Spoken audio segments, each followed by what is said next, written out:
I am not an individual. I am not a someone. I am an extension of an everyone. We are all extensions of the same. Each and every one of us is part of one whole, not unlike insects that live in colonies. We feel as though we are individuals because we need memories and experiences to carry out our roles here in this life that we are living, in this existence. And we are all somewhat slightly different. Each one of us unique, our fingerprints, our epigenetic memories, and our peculiar mix of DNA all has some tiny, tiny little differentness. And in some cases, even a great deal of differentness, because there are outliers in every direction, right? But to be different is not to be separate. You can be different and yet the same thing. We focus too much on likeness and think that things of a kind will be a thing together. So the way that bees all look alike because they're part of the same species, the same colony. But the fungus and the tree, they are not alike. The fungus and the tree aren't even in the same kingdoms. Animal, tree, fungus, animal, plant, fungus, 3 completely different kingdoms. And yet they are deeply intertwined, intensely connected. Pretty much a single one thing, an independent no, a connectedness. A forest connects all of the trees by virtue of the fungal network in the roots. So too, somewhere on the spirit plane, all of us are one. To see the God in each of us, to see the eminence of the beauty and the divine in each of us, is the goal of every faith on the planet. And when we keep that mindful, we begin to achieve it. And we begin to understand that all of us are important because the experience we're having, even if that experience involves being the least important, most non-existent person here, that too is an experience that someone has to have. And so the thing of it is, our ego is there to enable us to remain separated in our awareness and our thoughts and our daily existence from the everything of which we are truly a part. We cannot live this experience without that separation. And so we have this ego, this thing, this repository of I, of me, of individuality. And it can grow so out of control that it overwhelms us and others. And anything out of balance can overwhelm you. If you've ever been on a seesaw when you were at the top and the child at the bottom maliciously jumped off, you will understand what happens when the balance is overwhelmed. It's not pleasant. I have a feeling that's why seesaws are gone. You could break your teeth if you fell hard enough. And especially if you weren't expecting it. If you were expecting it, you might catch yourself with your legs and save your life. Oh, it was a mean thing for kids to do.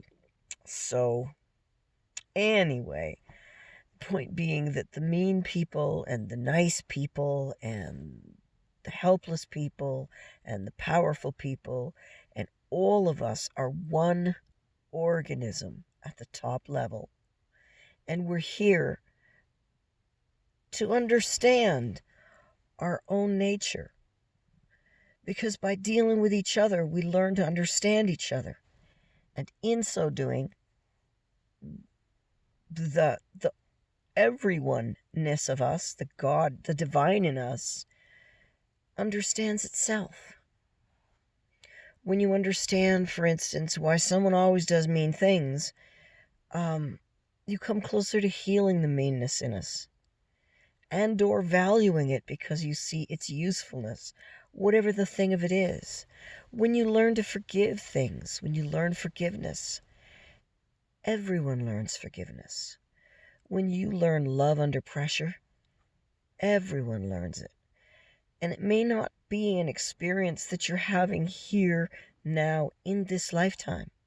But when you return to divinity, it will be bestowed upon you. And you will return to the next lifetime that much more enriched, as all of us do.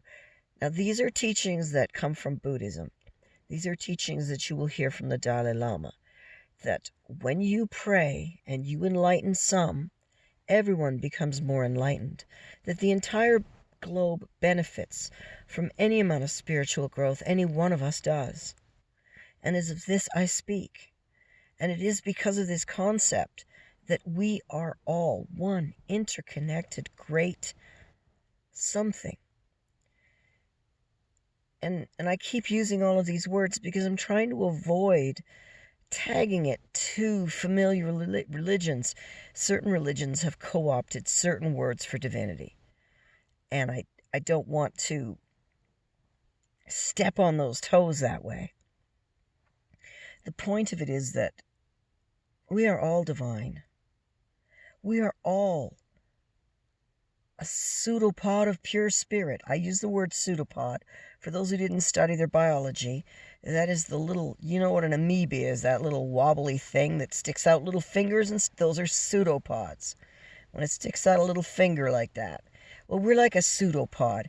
In fact, it's like if you looked at your hand, it would never occur to you that your fingers would think of themselves as individuals and notice among themselves the differences between them.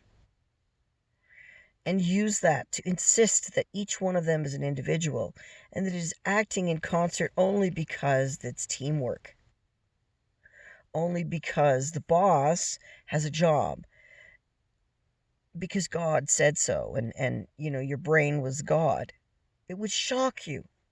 And yet that's exactly what's going on in some parts of your body with bacteria and with cells where they are acting so utterly independently that it would shock them to realize the macro world within which they live. I think now of your T cells. I think now of some of the stomach bacteria. Some of the parts of your body undeniably must not be aware that the macrocosm is another entity that thinks of itself as an individual, that has self-awareness and, awareness of itself as a self, as opposed to being part of a great whole.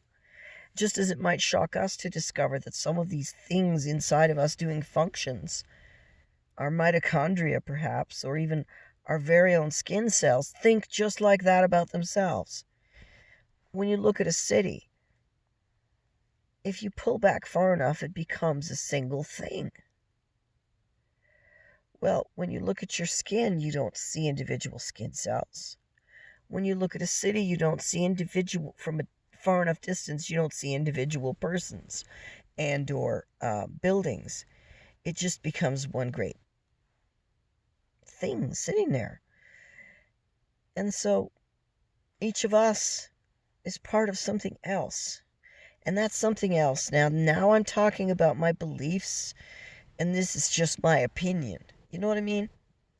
But that something else is an entity we think of as the universe. It is not aware of anything outside of itself. It is introspective.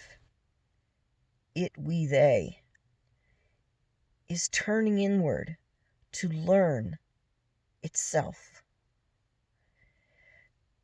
And as I understand it, from my glimpse across the chasm, when it has run the entire simulation from beginning to end, every possible iteration of being alive that can be dreamt of, created, or randomed has been run, then shall it stop a moment,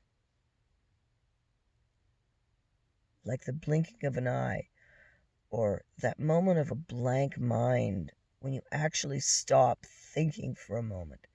That moment. And it is but a moment. It is such a brief moment. It is gone before it is noticed. And then it starts to remember itself, to review all of those lives which have just been lived. It reviews them in dream and lives them all again. And this repeats. And this repeats. And where in this cycle are we? Are we the dream? Are we the original? And all of it was a dream. And it doesn't matter. Because your goal, your job, is to do the best job of being you that you can possibly do. To be the nicest, cleanest, kindest, most loving, most forgiving, most self-caring, most self-loving, most self-forgiving person you know how to be, as authentic and as self-loving and other-loving as ever you can be, in every way possible, with whatever handicaps present themselves here and now to you.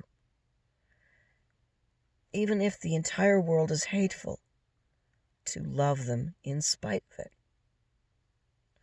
Even if you have been taught to hate yourself, to love yourself anyway. These are things that we're here to do. It's really that simple.